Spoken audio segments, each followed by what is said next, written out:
Hey everybody, today we're going to learn how to make a new photo look old. And we're going to need a couple things for this photo. First, we're going to need a new photo, which I have right here. It's kind of retro in nature, but you can see it is actually new because it talks about cable TV and credit cards and whatnot down here at the bottom. Also, we're going to need a photo border, and I found this by typing old photo borders in Google, and I just found this specific image. I've placed both these images in an originals folder that I can turn on and off, and that's very important as well. So what we need to do now is think about how we can start to make this new photo appear old. And a common mistake people will make, as I mentioned in class, is that they will take their new photo and throw tons of Photoshop brushes, which you'll learn in another lesson about. They'll throw a lot of filters and just really muck it up, and it doesn't look as clean as it possibly could. So to start, what we're going to do is we're going to duplicate our layer. We're going to grab the originals and pull it to the file down here, and we're going to double click, and we're going to call this one, let's see, old photo transform. There we go, and we're good to go. Now that we have this, we can go ahead and hide our originals layer, and we're going to go back through, and what we're going to do is a couple things. First, we have to take off this lady's face, because obviously we don't want this ghostly woman floating in front of this hotel. So what we're going to do is we're going to do something CS5 only, and CS5 or higher only, and it's called ContentAware Fill, and this is really awesome.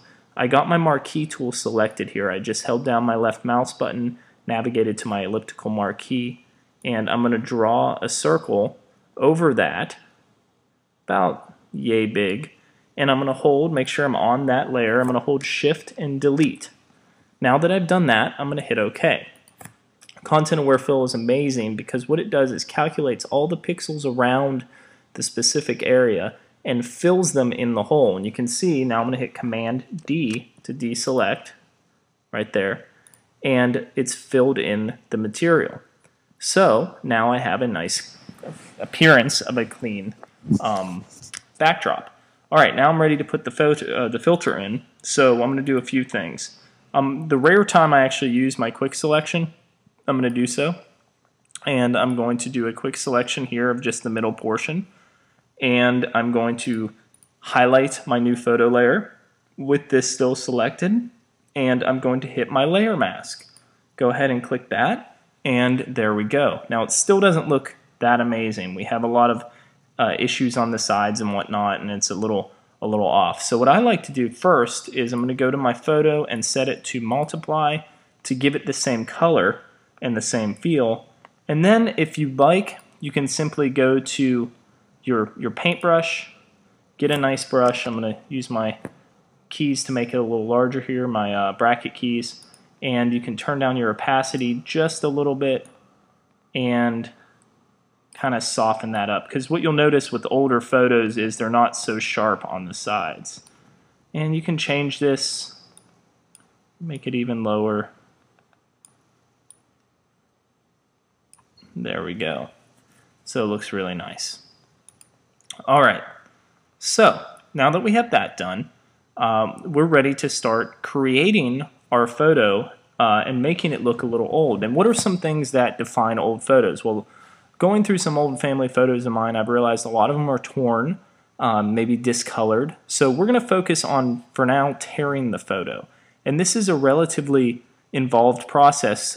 Rather than just simply grabbing your lasso tool, which a lot of people will do, and doing this. My photo is torn.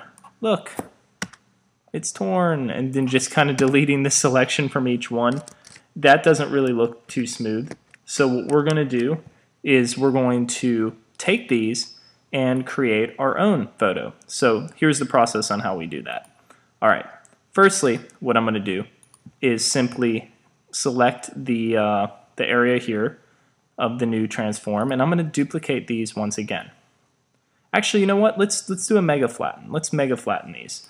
Command Shift Alt E. That will do a mega flatten. I'm going to drag this above, close these layers, and that just gives me a flattened layer something easy to work with, and we can call this start tear, or anything really, photo. Okay. Now that we have that, we're ready to get started. We want to have some paper underneath it, because when a photo tears, depending on the cardstock of the paper, there's actually some overlap, so it doesn't look immediately flat. You see some torn edges. So to do this is a little tricky, but what I'm going to do is I'm actually going to command click on the photo, select it, I'm going to make a new one, and I'm going to drag the new layer underneath and call it paper in that accent. It's very fun. We're going to grab the paper and we're going to fill it with white. Now, how did I fill that with white? It looked like magic, right? Well, actually, with the selection still made, I saw my background color there. I hit Command and Delete, and it actually fills it with the background color. If I hit Shift and Delete, Option and Delete, it would fill it with the black. Command and Delete will fill it with the white. So now that I have that, I can kind of take a look right here and look, and that looks pretty good. I need to add some filters to these. Firstly, I'm going to add a drop shadow. So I'm going to go to FX, drop shadow, open up my layer styles, and basically just find a specific drop shadow that I like. I usually tuck it up a little higher. We can change these later. There we go. There we go. Multiply. Turn on and off my layers. You can see it right over here. It looks good. And for the photo, I want to add a slight bevel. So I'm going to go to Blending Options, Bevel and Emboss. And I'm going to go and just add a slight little bevel to the photo. And one thing I do end up doing here in the bevel options, it's inner bevel, smooth, 100, up, 0, 0. I tend to try to match it somewhat with my other options, and I turn down the shadow mode just a little bit. Hit OK there. All right, you can see the bevel effect doesn't really cause a huge influence yet. You have to really wait till after the actual cutting of the picture, which we're going to do in a few seconds. All right, now that you have that, you're really done with the photo area. So what we can do is we can create a new group and call it maybe photo ready.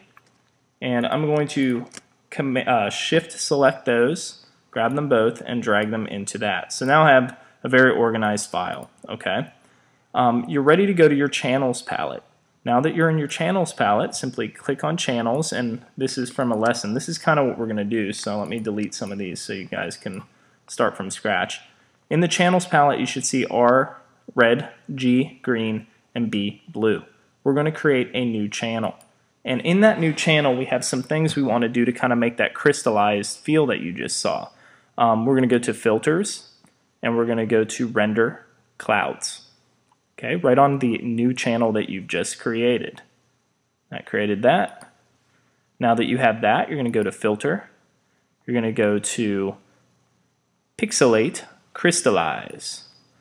I'm going to go ahead and click Crystallize and pull back, and you can see it only goes up to 300. I usually crank it up.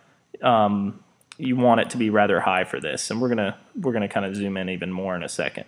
So now that that's done, you can call it Crystal or Crystal if you're going to drink it. That was a joke. All right, and we're going to basically now take our square marquee here, and we're going to find an area that we want to use to cut this photo. And there's a lot of options we have right now to do this, but for the most part, we're going to basically just isolate a selection, as maybe so right here. Now, one of the issues we have, and we could go this way too, it's all dependent on you, is these lines are way too straight. Let me hit Command D. So what we want to do is kind of get them to be a little less rigid. And to do that, there's a few steps that you can take. One of them is going to the Other filter and going to Maximum. And what Maximum will do is kind of shake them a little off, and we're going to do that in a second. A couple other options are the Wave filter we're going to use as well. That's really nice too. And this will give us a really good defined texture and kind of give us a nice attempt at a pattern. So what we want to do right now is let's go ahead and let's throw some of these filters on. Let's see what we can get. Let's go to maximum. And you can see it kind of just maximizes the filters. I usually go only a few up. And I'm still not too happy with these squares, so give me a second. Let me pause the video here and redo that square step to get exactly what I want here. So what I'm going to do now is I'm actually going to take this image, and now I have it kind of where I like it, and I'm going to make sure that the crystal layer is selected, and I'm going to get my Marquee tool, and I'm going to basically go ahead and find a square, any kind of square, just kind of mimic the shape of your image that I like, and I kind of like that. So I'm going to hit Command C to copy. You can also hit Edit, Copy, and once that's copied, we have to do another step. And now this step is kind of tricky here. What we need to do is we need to, now that we have that copied, deselect that, and we need to go to our photo, and we need to command click on the photo itself. Okay, go back to our channels, and we command clicked on that photo, create a new mask down here at the bottom, and hit Command D again. That's the same thing as going to deselect, and hit invert. So we're going to do image adjustments invert, and now we. Alright, now that we've inverted this, what we're going to do is we're going to actually paste that copied crystal area that we selected a few seconds ago into this alpha channel. So I'm going to hit Command V for paste and Command T for transform, and what you want to do here is just scale this image up a little bit and basically make sure that it's the same size of what you need. So let's do that. And while scaling it up, it actually does a cool thing. It actually, if you look real close, it will actually take the edges and kind of blur them a little bit, so that's a good start. Alright, now what we're going to do is I'm going to duplicate this. I usually just duplicate it for safety's sake. And I'm going to go to Filter and Other, Maximum. And I'm going to make sure I hit a maximum of 2. Alright, with that said, once I have a maximum of 2, I have to do one more step, Filter, Distort, Wave. And wave is really where it will start to get a little wobbly. And you can see in here the edges get a little wide. And my numbers are 10 and 10 and 120, 5 and 35. If you change the amplitude, you'll get something really wacky like this. So I tend to keep it kind of close to the 30s. It doesn't have to be exact, whatever you feel for your picture looks the best. And I'm going to go a little higher here with maybe 5 or 6. I'm going to hit OK, and that's going to give me a little more wobbly lines. Now don't fret that it doesn't look exactly torn. That's okay. You can always hit Control Z. You can always go back to Distort and Wave one more time and fix that. So what we'll do is we'll keep my original numbers because I know they work. And you can see not a lot of changes, but they will be changes for the better in a second. So now that we have that, we're going to call this map. This is just a map I'm going to use to grab certain things. And I'm going to go to the Layers menu, and I'm ready to go. So the first thing I need to do is take my photo ready, and I need to make a copy. So I'm going to make a copy of my photo ready, and I'm going to call this Tear 1. That's not what we spell tear here. Yeah, that's tear. And we're going to tear it by doing this. Go back to your channels. Go to the map, get your magic wand tool right here, and select any areas you wish to cause a tear. So I'm going to hold Shift and grab a few of these here. I'm going to start with this, and maybe even down here. There we go. Once I have those, I'm going to keep them selected. I'm going to go to my Layers palette, and I'm going to use my layer mask and hit it, and I'm going to hold Command and click, and go to the paper one and hit it. Now, not a lot looks like it's happened because we have photo ready still on. We're going to take photo ready off, and what you can see is we have a pretty decent tear. What we want to do now, though, is take it one step further. And to take it one step further, I like to do this. I like to hit Alt and click in this paper setting, and I go to my filter, sketch, torn edges, and what I'm going to do is I'm actually going to manipulate this mask, and it's a really cool filter. You can see it will actually tear it just a little bit. This is where filters do come into play. My numbers here are not too bad. They're just default, so unfortunately the screen won't show that for you guys, but they're just the default numbers. And what it's going to do is just cause a little bit of an overlap. Let's see if I can click away from this. There we go, just here, and give it that torn look. You don't want to overdo it. And then it's just really a rinse and repeat type of process. I noticed I don't really like this little hair that's coming out here when it's not really natural. So I'm going to hit my paintbrush. Black doesn't show up, so I'm going to hit X, and I'm actually just going to paint this away. And you want to be careful, but let's go back here and erase to each mask. Remember, black will disappear, and you're good to go. Okay, now let's do this again. So again, I'm going to duplicate my photo readies, duplicate, and call it Tear 2. And similar process here. You can turn off Tear 1 if you don't want to see it. Go to Channels, go to our map, and get our Magic Wand tool, and then kind of just, maybe we'll grab these pieces. That looks pretty cool. And go to Photo, on Tear 2, click, Command click again, go to Paper, click, oops, make sure you actually highlight it, click, there we go. And we're good to go. Again, you can do the same thing. Here we can highlight and go to Filter, Sketch, Torn Edges, and then just hit the default there on the torn edges. You can see what will happen is here you can see it really nicely. We actually get the subtlety of torn edges. And when we start turning all these layers on together, we're going to get a really cool effect. It's going to actually look like a torn photo. And basically you would just go and rebuild this whole photo, which let me do a few more layers here. Let's do photo ready once more. We'll do it one more time. Duplicate it, Tear 3, and we're going to go back to map, and let's grab, let's see, and this is why I always go back to here, because sometimes I can't see which ones I used and which ones I didn't. Alright, I need to grab these over here where the motel is, so let's go back to my map.